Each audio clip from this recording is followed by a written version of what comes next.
You got your ID on here? Yeah, I do. All right, can we see that? Why? Because we got a police call for you. And we need to make sure that you belong here.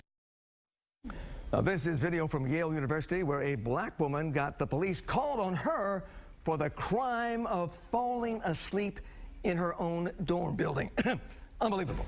Welcome back to Rip with us right now, the consultant with an inside knowledge of media and politics, a long list of clients, famous and infamous. Karen Dumas is back. Next to her on the far, far right, the voice of 1600 AM Wham Radio, a man known for challenging Democrats and Republicans who don't support the American culture. Their own X is here. You've already met attorney Lillian Diallo. I'm sure you already know Gerald Shiner, our resident psychiatrist, social commentator, here to help us understand why we are so suspicious and angry with each other these days. And of course, everybody knows Charlie. Karen, let's begin with you. The incidence of this happening is just overwhelming. From a boy being called, you know, all kinds of names, a white person calling a boy delivering papers, white people calling the cops on a woman swimming in a pool. I mean, it's happening everywhere, across the country. What's going on? Sure, I have no idea, Huel, but, you know, I was in a car accident. The lady that rear-ended me got out and told me that she felt threatened. It was a white lady, and told me to put my license on the ground. So, I mean, the whole tone about black and white has totally been elevated. I don't think that white people should be afraid of black people, but I also think that because of the response to the calls, you know, we've had crimes that have been videotaped, and the people committing those crimes against black people have been let off, even police officers in some instances. I think George Zimmerman set the tone, and Donald Trump is keeping it going. I mean, it's almost a free-for-all, and it's very unfortunate, but it's a reality that we're dealing with right now. Do you feel it goes both ways, Zimmerman? Well, first I feel threatened sitting next to Karen because I know she can take me. But we love each other. I think a lot of this is almost hyperbole in that, I mean, if you want to go back and point fingers that this person's doing this person's doing that, what about this polar bear game where for the longest time black people were knocking out white people? And that was legit. That was actually happening. So I think you can always find an anecdote where somebody's doing something horrible to somebody, but you can't just all of a sudden say this is a thing. You got to take it on a case-by-case basis. It's reprehensible for anybody to ever do anything based on what color somebody is in terms of we're going to beat the crap out of you or call the police on you. You call the police because somebody's breaking a law. Well, in one case in California, Lillian, though, a woman called the cops on a poor little girl who was selling bottled water on the sidewalk. Another woman called police because people were barbecuing against park rules. We have let our biases, the deepest, most horrible things that you should only talk about in your sub-basement come out, and it's fair game. So I'm going to disagree with you respectfully when you say that, you know, the polar bear game and all of that. I'm for law and order, period. And you cannot be above law and order.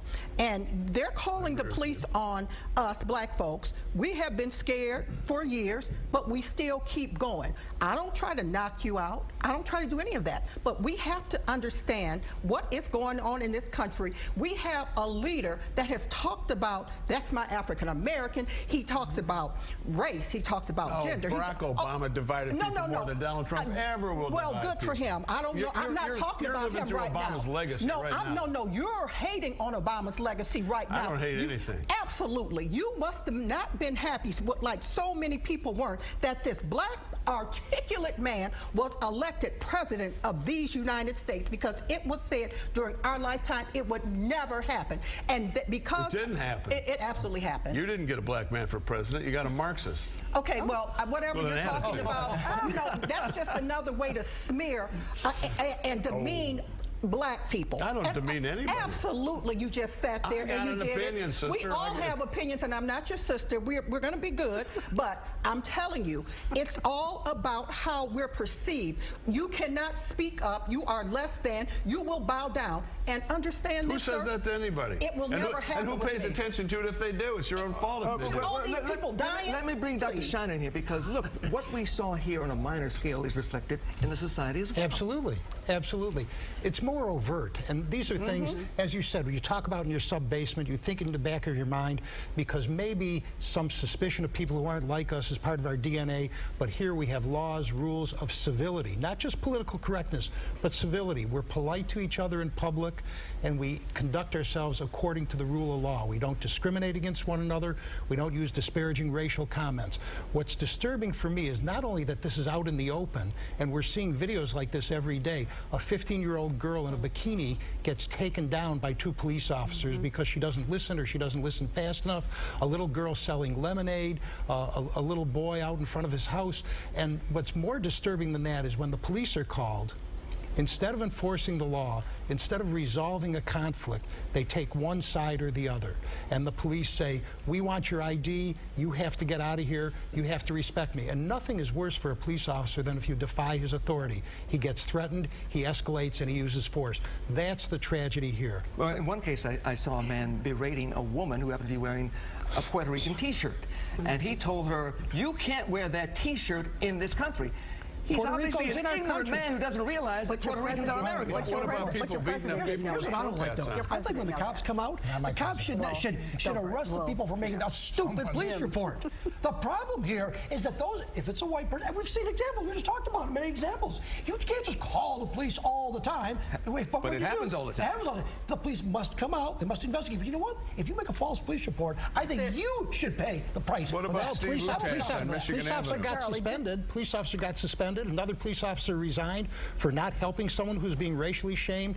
So it's not a hopeless situation. But what we need is in schools, in the media, our leaders have to display civility. But we have to be polite to each other, and it's not happening. But we teach our children at the beginning. If you ever watch 2 children gravitate toward each other because they're the same size or they share the same toys, parents, the first thing they say is, don't do that. And the kids are like, okay, so why shouldn't I do that? Hate is taught. You cannot regulate hate. You cannot regulate discrimination. Those things are taught in the home. The first time I was called the N-word was by a 2-year-old in the garden section of Kmart when I was in college. So, I mean, you know, we can't have a more civil union as long as the person that's setting the tone in the White House, in conversation, in tweets, is letting you know you can try to regulate. You can't homogenize all this with these little cherry-picking of incidents. But he's made it okay to communicate, share, convey a level of hate for people who don't look, live, learn. Certainly the founder of Little Caesars Pizza also felt at ease using the N-word, Papa John's, excuse me, the founder of Little Papa John's Pizza also felt at ease using the N-word in the conversation. Snoop Dogg does it every 15 minutes, man. This is the owner of Papa John's using the N-word, and he resigned in light of that. And that's a good question. Should he have resigned because of a word he used in a private phone conversation? As if that's going to help people want to buy those pizzas and not associate that company with his conduct. Now, he's been a known conservative. He's been a known bigot. This isn't the first time he's been caught like this. And his statements have conveyed who he is. It was his choice to resign, and it was his choice to resign for the sake of his company, so they wouldn't lose money. Purely financial decision. And he's not going to be able to Nothing is private anymore, and people have to understand that, and there are implications for what you say and you do. Personally, I'd rather know what a person feels. If that's how you feel, that's fine. I'd rather have that and know up front than to have someone pretend to be something that they aren't. And so does that mean you're going to boycott Papa John's Pizza? I didn't eat it anyway. I got to try one now just to see what they're like, man. It could be good. We're going to be okay. We're going to try to bridge this. Right. All right, you heard from the panel. Up next is your turn when Charlie takes the show on the road. Stay with us.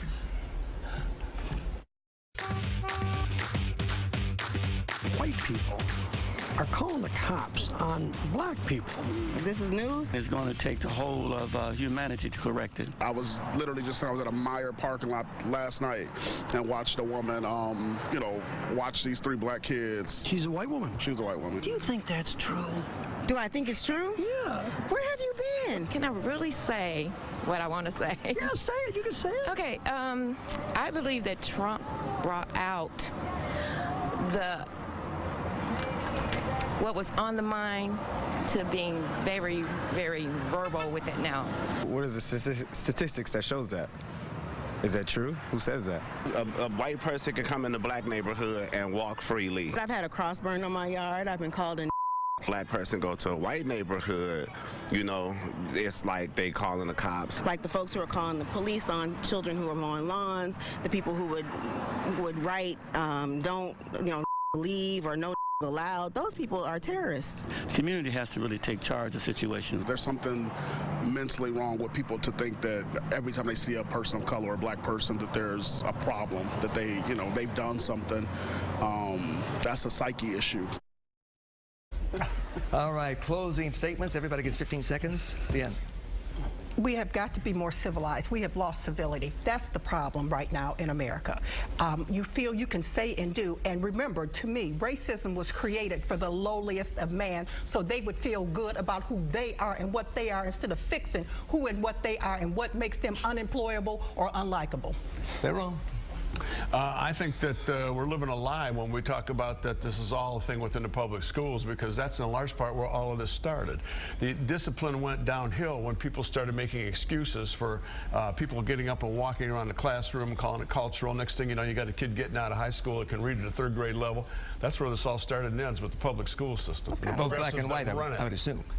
What's that? Both black and white, I would assume. Yes, absolutely. Thank you. With or without a camera, these are the kind of issues that people of color live with every day. If you're wondering if, in fact, you can use the N-word, if you're not potentially subjected to it, then no, you cannot use it.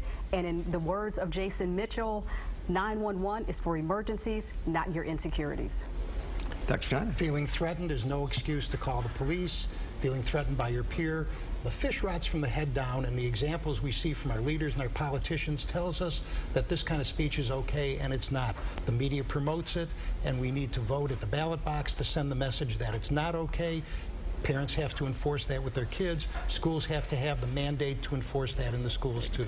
Johnny. Got to be civil. Got to be civil. Got to be civil. And whatever you do, and we can discuss and we can disagree. We've got to do it in a nice way. That's hard to do. We've got to learn to do it. We have to try to get to know each other somehow, some way, to discuss the issues that scare us, that make us fear each other, that make us hate each other. But if that's not possible, remember that a cell phone can sometimes be your greatest ally. If you are feeling endangered in any way, take out that cell phone, touch record, and send us the video. We thank you for your comments and your insights. Thank you for watching this edition of Let It Rip. The Let It Rip discussion continues online. Sound off on Facebook, Twitter, or fox2detroit.com.